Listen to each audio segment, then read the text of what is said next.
Hi folks, Lou here, and I'm going to talk about stages for a game design. Now in my book, which is still available and costs a lot less than it used to, still available new, Game Design, How to Create Video and Tabletop Games Start to Finish, published by McFarland, a large independent publisher. I devote an entire chapter to the stages of game design and have system diagrams and so on, and go into quite a lot of detail about it. This time I'm just going to talk about stages briefly, obviously, since it's the brief format, and make a few comments. Now, the first stage, of course, is conception. Not only when you get the idea, but when you start to get details of the idea and how it's actually going to work. You always have to remember a game is not a story. A game is essentially a list of mechanics or mechanisms, whichever you prefer. And many people make their first mistake here because they describe the game as a story, and that's not what games are.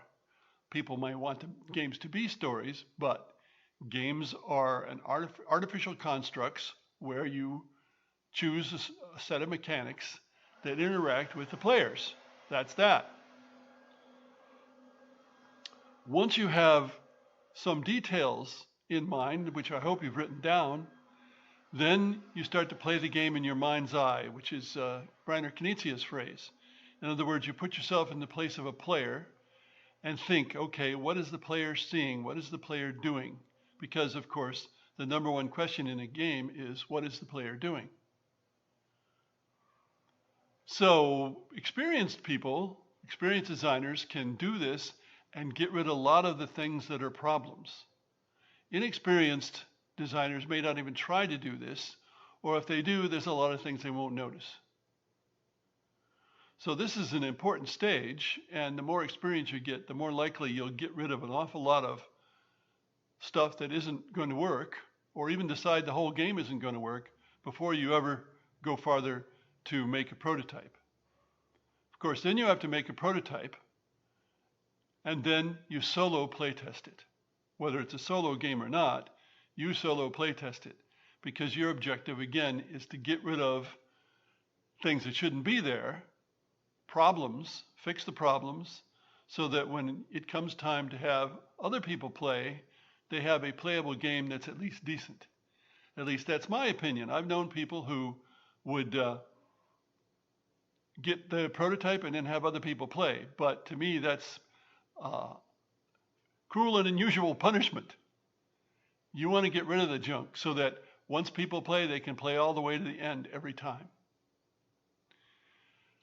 Now you get to the point where other people play and you're playtesting for acceptability to the target audience.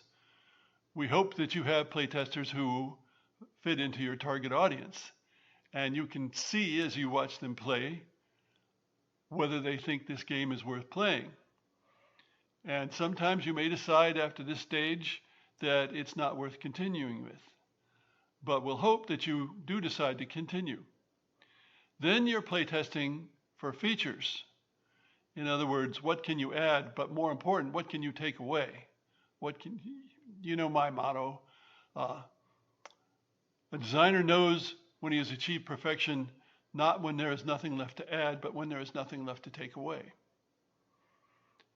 Now, not all game designers have that point of view. Some like to make the game more complex, to make it more of a puzzle, but that's my point of view. Then you have playtesting for tweaking. Now, in video games, because they're software, you're also playtesting to work out the bugs.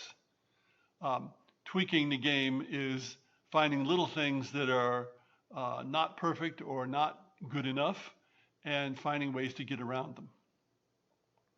So you tweak the game, and you'll tweak the game pretty much forever until you get sick of it, because you're never really finished. You just decide you have to stop and do something else. So those are the stages.